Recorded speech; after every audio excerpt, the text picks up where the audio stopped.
Assalamualaikum warahmatullahi wabarakatuh. Perkenalkan, kami dari kelompok 9. Jadi sebelum memulai presentasi, kami akan memperkenalkan diri. Perkenalkan, nama saya Andi Lina Fathia. Perkenalkan, nama saya Nurisna Pula. Perkenalkan, nama saya Irma Agustis. Perkenalkan, nama saya Ansar. Jadi di sini kami akan membahas tentang mengelola keuangan bisnis. Jadi materi yang akan kami bahas yaitu yang pertama tentang manajemen keuangan, yang kedua tentang tujuan mengelola keuangan, yang ketiga yaitu fungsi mengelola keuangan, yang keempat prinsip mengelola keuangan, dan yang kelima yaitu tips mengelola keuangan, dan yang terakhir yaitu kesimpulan. Tapi sebelum itu saya akan menjelaskan tentang apa itu keuangan. Jadi keuangan itu menjadi pondasi yang kuat terbangunnya sebuah bisnis. Keuangan itu bersifat riskan. Jika tidak dikelola dengan baik, maka akan menjadi amburadul dan tentunya akan menghentikan jalannya sebuah bisnis. Jadi manajemen keuangan itu merupakan kunci utama kegiatan operasional bisnis. Manajemen atas arus keluar masuknya dana perusahaan yang akan bertanggung jawab atas tanggung jawab perusahaan yang baik di dunia bisnis. Jadi dalam kondisi yang buruk, perusahaan akan segera membenahi keuangannya jika tidak ingin hal buruk terus berlanjut.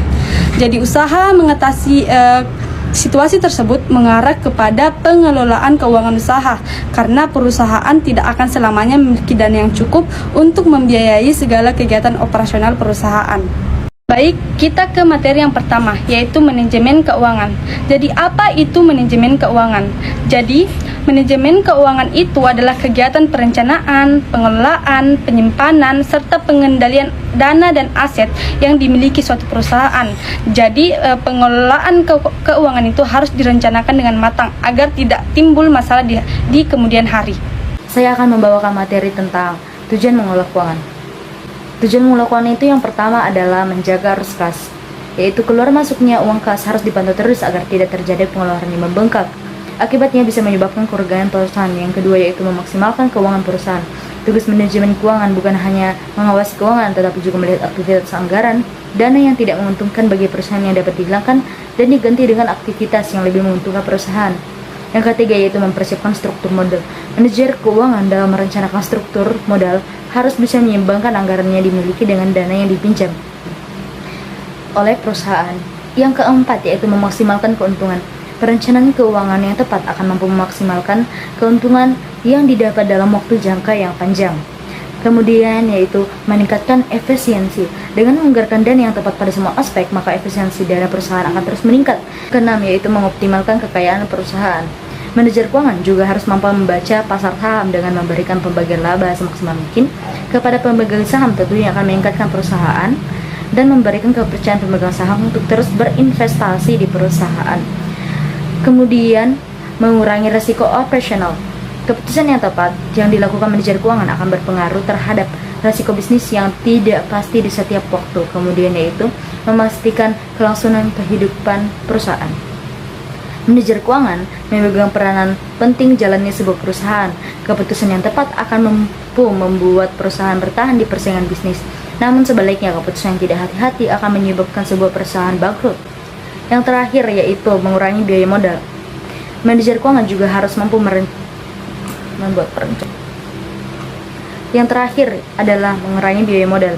Manajer keuangan juga harus membuat perencanaan modal yang tepat agar penggunaan modal dapat diminimalisasi sedemikian rupa. Materi ketiga yaitu fungsi mengelola keuangan. Yang pertama adalah planning, yaitu merencanakan keuangan dalam sebuah perusahaan. Sangatlah penting. Perencanaan keuangan meliputi mengatur uang kas, menghitung rugi, laba, merencanakan arus kas. Yang kedua yaitu budgeting, yaitu kegiatan mengalokasikan dana untuk semua keperluan perusahaan yang harus dilakukan seminimal mungkin dan memaksimalkan anggaran yang ada. Yang ketiga yaitu controlling, yaitu melakukan pengontrolan atau evaluasi terhadap keuangan yang sedang berjalan. Evaluasi dilakukan untuk memperbaiki sistem keuangan perusahaan agar perusahaan dapat bertahan. Yang keempat yaitu auditing. Pemeriksa keuangan perusahaan sesuai kaidah akuntansi akan menghindari terjadinya penyelewengan dan penyimpangan dana perusahaan. Yang kelima yaitu reporting. Melaporkan keuangan perusahaan harus dilaksanakan secara terbuka dan transparan di semua kalangan perusahaan untuk memberikan informasi keadaan keuangan perusahaan. Prinsip pengelolaan keuangan. Yang pertama, Akuntansibilitas, kewajiban moral dan hukum yang terdapat dalam sebuah perusahaan sehingga dapat diketahui dari mana dana diperoleh dan dipakai untuk apa saja serta perusahaan memakai dana tersebut. Yang kedua, konsisten. Sistem keuangan perusahaan harus dilakukan secara konsisten, bukan berarti perusahaan tidak boleh mengganti sistem yang sudah berjalan, tetapi dengan adanya penggantian tersebut menandakan adanya penggunaan dana yang tidak stabil. Yang ketiga, kelangsungan hidup. Manajer keuangan harus bisa merencanakan keuangan agar perusahaan bisa terus berjalan dan hidup. Manajer keuangan juga harus mempunyai strategi keuangan yang tetap.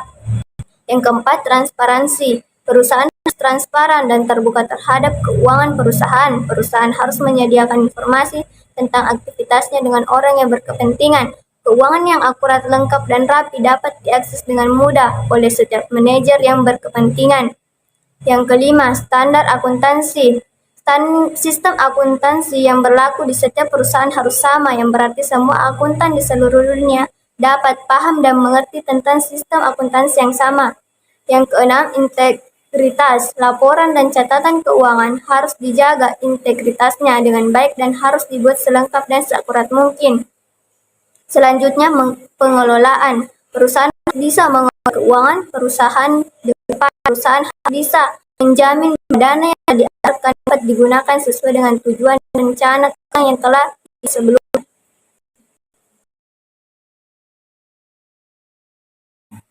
Tips mengolah keuangan. Bagaimana sih tips mengolah keuangan? 1. Pisahkan rekening pribadi dengan rekening perusahaan. 2. Alokasikan pengeluaran untuk mengkaji diri sendiri. 3. Buat laporan keuangan. 4. Buat catatan proyeksi arus kas. 5.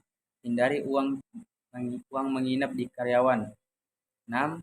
Lakukan cek stok barang. 7. Pisahkan kasir dan akunting.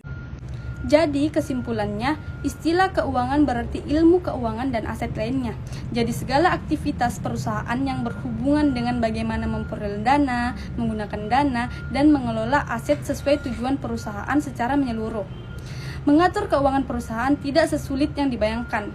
Yang terpenting adalah dalam manajemen keuangan di sebuah perusahaan itu transparansi dan kejujuran.